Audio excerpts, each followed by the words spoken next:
All right. What's up? What's good? What's going on? Welcome back to the War Zone once again. All right. We are about to break down and do some predictions on this UFC 267 card. People, we are in for I would say, the best card of the year thus far. Blachowicz versus Teixeira for the light heavyweight championship of the world. Now, this card is loaded, and we're going to start from the prelims and work our way all the way up to the main card. Now, please, if you haven't subscribed to the channel, please subscribe to the channel. Hit the bell icon for notifications. So, let's get into it. All right. To start it off, in the men's flyweight division, we have Tagir Ulanbekov against Allan Nascimento.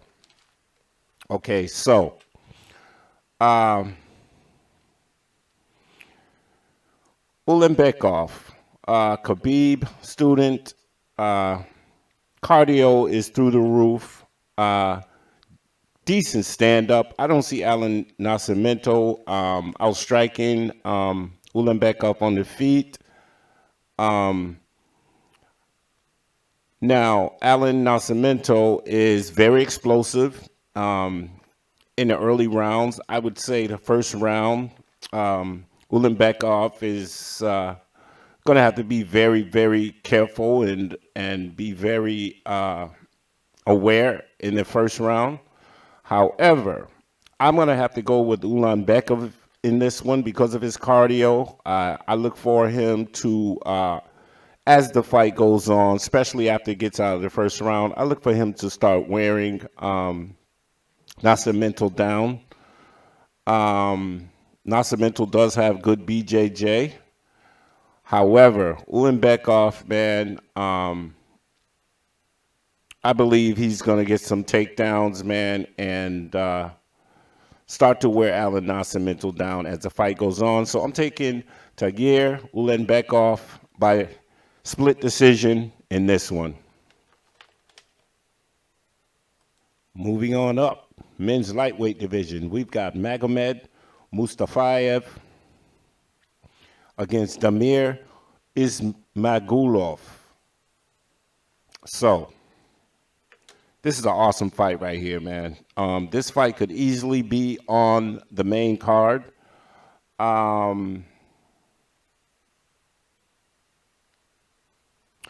right, so I'm going to have to go with Ismagulov in this one. This guy fought in M1, which is a very, very high level organization. Ismagulov overall is a better grappler. Definitely should clearly be ranked right now.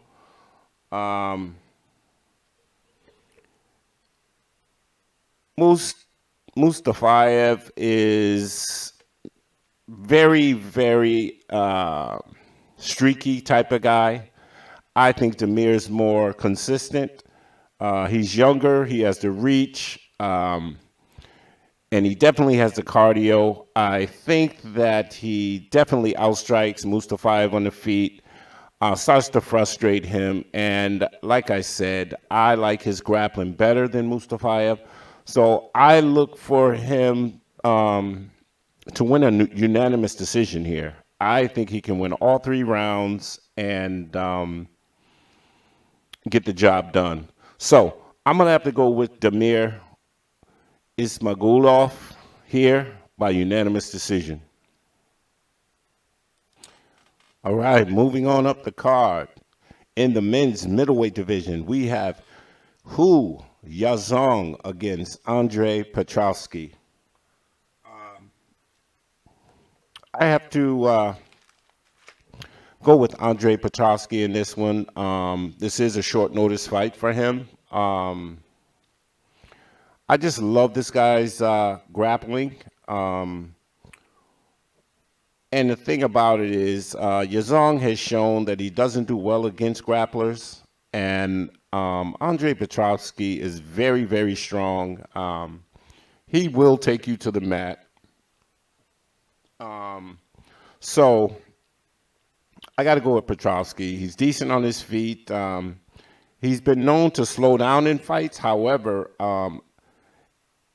I seen in his last fight how he adjusted, and he paced himself in that fight, and he beat Michael Gilmore via ground and pound in the third round. So he went 3 rounds, and he looked really, really good in that third round, and got the victory. So he learned something from the fight before that, where he kind of gassed himself out. So I believe Andre Petroski, especially on a short notice, he's going to pace himself, and he's going to get this guy to the ground. He's going to get the victory in this one. So I got Andre Petroski by decision.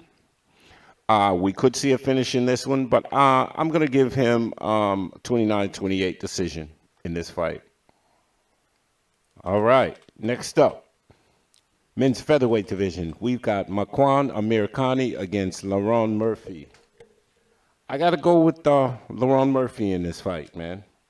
This is a great, great matchup, I think. Amir just doesn't have that. Amirkhani does not have that killer instinct. I believe he's just here for a check. He hasn't shown me that extra that you look for in fighters in the UFC that are seeking to get to the next level. Lerone Murphy has excellent takedown defense. He KO'd Ricardo Ramos. This guy's the real deal. This guy can really, really fight. He's really big for the featherweight division. Dude's very strong. I think he's just a better overall fighter. And this guy has power.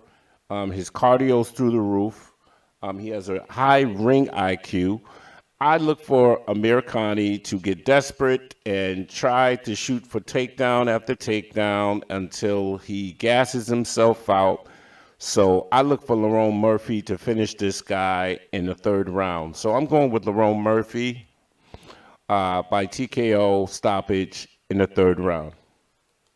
All right, so next up, men's light heavyweight division. We've got Shamil Gamzatov against Michal Oleksiejczuk.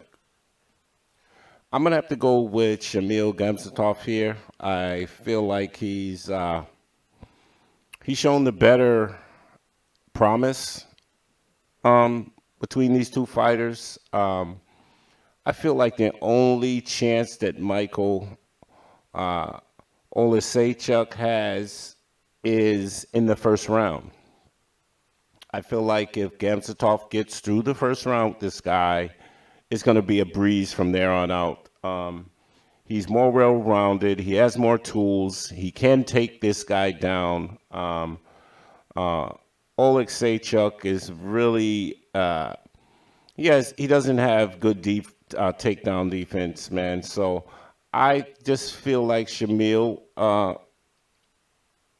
can grapple with him for a little bit, kind of work on this guy's cardio, wear him down, and pull out a unanimous decision in this fight. So I'm going to go with Shamil Gamzatov in this one over Michal Oleksiejczuk. Because Oleksiejczuk, like I said, he's only good for that first round. All right, next up, men's welterweight division. We have Elizeu Zaleski dos Santos against Benoit Saint-Denis. This was an easy one for me. I'm going to go with Benoit Saint-Denis. I like this guy. He's fought against great competition, beat some great opponents. His progress, I think, is really, it tells a lot about his camp that they really have a lot of confidence in this guy. He's southpaw. He moves really well in the cage. His grappling and his BJJ is very, very good. Soon to be great. Because you got to remember, this guy's young and he's still learning.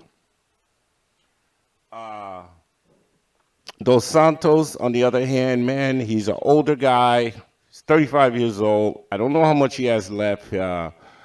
I don't see him coming in here beating Benoit Saint-Denis, the younger fighter, more hungrier fighter. I think Dos Santos is just here for the check, as a lot of other fighters are. And we got to remember Benoit Saint-Denis, man, the level of competition that he's fought, man, he's been thrown to the wolves. So he's fought some very, very good guys, and this guy's undefeated. And I just look for his grappling to be too much for Dos Santos. He's going to wear him down, and I predict that Benoit Saint-Denis will sub Dos Santos in the late second round, probably mid-third round. So I'm going with Benoit Saint-Denis by second round sub. Next up, men's middleweight division. We have Albert Duraev against Roman Kopylov. Okay, so Duraev, really good grappling, man. This guy gets a hold of you. He will take you down. Kopylov, good stand-up. Looks to wear down his opponents as the fight goes on. Just moving and moving. But he doesn't do well against grapplers. However, Albert Duraev, man, I mean, I think, and Roman Kopylov is not a big puncher, so Duraev has been known to be chinny in certain fights. However, Kopylov is not a huge puncher, so I don't expect that being a factor in this fight. So I expect Duraev to grapple this guy, take him down, wear him down. He could possibly submit Kopylov in this fight. However, I wouldn't be surprised if people went with the underdog and Roman Kopylov to get it done. Hopefully he has some worked on his takedown defense. With all that being said, I'm going to have to go with Albert Duraev to pull this one out by decision. So I got Albert Duraev 29-28, finding a way to get Kopylov to the ground and win this fight.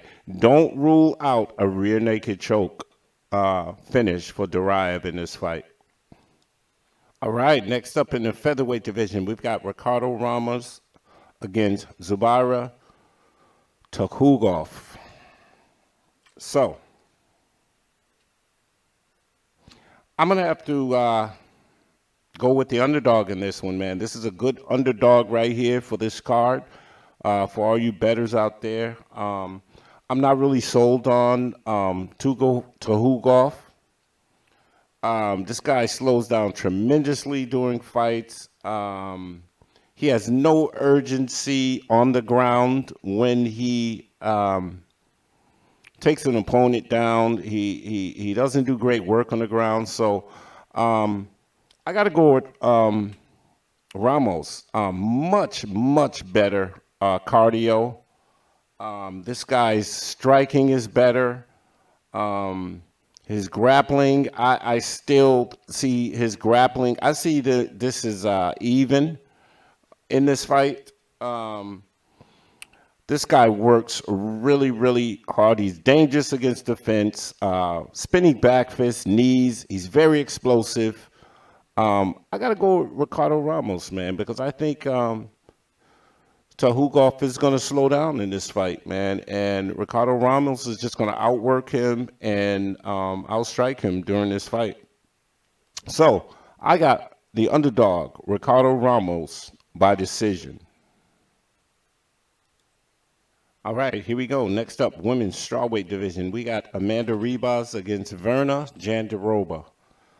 This one right here was pretty easy for me. I'm going to make this one real quick. I got Amanda Ribas.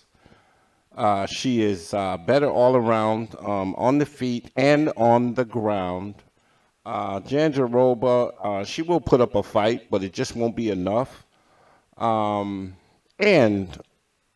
she got outstruck by Mackenzie Dern. Like, I just don't see her beating Amanda Ribas. Amanda Ribas has better grappling. She's just an all-around better fighter. And so I'm going to have to go with Amanda Ribas to get this one done by decision. All right, next up we have light heavyweights. We've got Magomed Ankalaev against Volkan Oezdemir. I got Ankalaev in this one, getting this one done. This guy has KO power. He's better on the feet, better grappling, very dangerous. I look for him to keep this on the feet, but he can take this to the ground at any point. Oezdemir, very sloppy, man, at time. This guy may be on the chopping block, man, for the UFC, man. I think this may be a make-or-break fight for him. I really think he needs to win this fight. However, his cardio is not very good at all. I don't see him being aggressive enough to take any chances in this fight against Ankalaev, because Ankalaev is this guy's got some hammers, bro. So I got Ankalaev, man. Ozdemir's only chance, I think he can pull out the first round in this fight. If he doesn't pull the first round out in this fight, man, I look for a unanimous decision. But I'm going to call Ankalaev 29-28. All right, so real quick. Men's welterweight division, we've got Jingliang against Khamzat Chimaev. It's a no-brainer for me. Khamzat Chimaev is just going to come back after his long-awaited return. I look for him to ragdoll this guy and do whatever he wants to do, man. I don't think this fight gets out of the first round because I think Khamzat is coming back to make a statement. Jingliang just doesn't have enough for a fighter like Khamzat Chimaev. And I'm telling you, we're going to see Khamzat come out and make a statement in this fight. And as simple as that. So Khamzat Chimaev by first round KO. Moving on up. Men's heavyweight division, Alexander Volkov against Marcin Tybura. All right, people. This was an easy one for me. I have to go with Alexander Volkov in this one, man. Got to go with the vet in this one, man. This guy, 6'7". He's got a 4-inch height advantage. He's got the reach advantage. Totally better fighter than Marcin Tybura. I don't see Tybura doing enough or having enough to pull this fight out. Decent fighter, though. He's got wins against Walt Harris and Greg Hardy, but not a Volkov. Volkov is, dude, he's got massive kicks. This guy's got the height and reach advantage. And he's a better grappler than Tybura, I believe. And he's got great takedown defense. So I'm going to go with Volkov by decision, 29-28. All right. Next up in the lightweight division, we have Islam Makhachev against Dan Hooker. People. This is probably going to be the most boring and the ugliest fight of the night. However, there's no doubt that I am going to go with Islam Makhachev to get this done. Dan Hooker, he can grapple. I think his best chance in this fight, or the only round that I think he could possibly win, is the first round. However, there's no doubt. Makhachev, man, this guy, younger, better, next level grappler. I see him wearing Dan Hooker down, and Dan Hooker just losing his morale via second and third round in this fight. Makhachev is just relentless. This guy trains for 6 to 8 round fights, you know, and the most you can go is 5. So that just tells you this is another one of Khabib's students, and I just don't see Dan Hooker getting it done. Like I said, the only chance of a round that he has is in that first round. So, like I said, boring, ugly fight, but got to go with Islam Makhachev to win this fight, and I'm going to say unanimous decision. All right, people, here we are, co-main event. We have a bantamweight title fight between Petr Yan, who is the former champion. As we all know, in that fight against Aljamain Sterling, that fight ended because of an illegal knee. But Petr Yan was clearly dominating that fight, and I saw him eventually stopping Aljamain in that fight, man. This guy is the real deal. Cory Sandhagen, a very, very good competitor. A great underdog for people to take a chance on. However, in my opinion, I don't see Cory Sandhagen beating Petr Yan at all. But like I said, I can't take enough. I can't take anything away from Cory Sandhagen. Very, very good. Definitely a top 3 fighter in this division. The only chance I give Sandhagen is possibly getting a submission in this fight or flying knee in this fight. Other than that, Petr Yan does everything better. He's next level. Leg kicks, grappling, lightning fast hands. He has power. He has cardio. He has heart. This guy is a complete package. And like I say, Cory Sandhagen's, Petr Yan's had a full camp. Cory Sandhagen's coming back. Short notice fight. As we all know, he lost to TJ Dillashaw in his last fight, which just told me everything I need to know about Cory Sandhagen.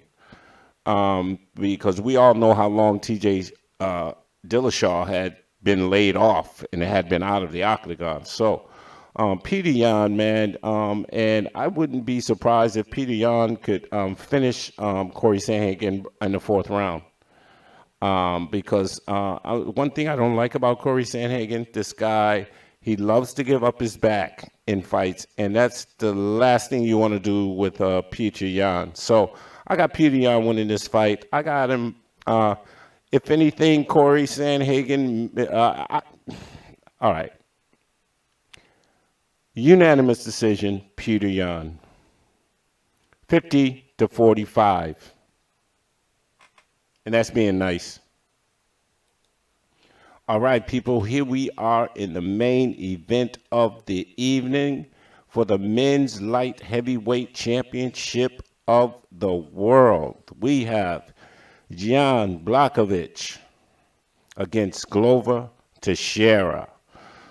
So the champ is defending his title against Glover Teixeira. So let me just say this, man. I got Jan Blachowicz winning this fight by TKO. And I believe he's going to KO Glover Teixeira in the first or the second round. Either way, if this fight goes the distance, Jan Blachowicz has the better cardio. Glover Teixeira, great career, older fighter here. I don't think he has enough to beat Jan Blachowicz right now. And, you know, if you've got somebody with the power of a Jan Blachowicz, he's not coming in this cage to play around, period. He knows that he has someone across from him who's trying to take what he has. So I expect him to come out here and really try to end this fight early. He's got grappling. He's got takedown defense. If he catches Glover, he's a great, great finisher, Jan Blachowicz is. And like I said, he has the reach advantage. He has the cardio. Glover's tough, but like I said, man, he's been shown to be chinny in his career, and he hasn't fought individuals with the power of a Jan Blachowicz, man, especially at this point in his career. I think he's on his way out. I think he's on the edge of retirement. Yeah, I'm going to go with Jan Blachowicz. Glover Teixeira may make it through the first round, but I got Jan Blachowicz by KO victory in the second round in this one. And that's it, people. Thanks for tuning in.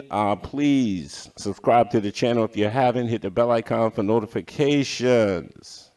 Once again, blessings to all who came through, and peace. And I'm out.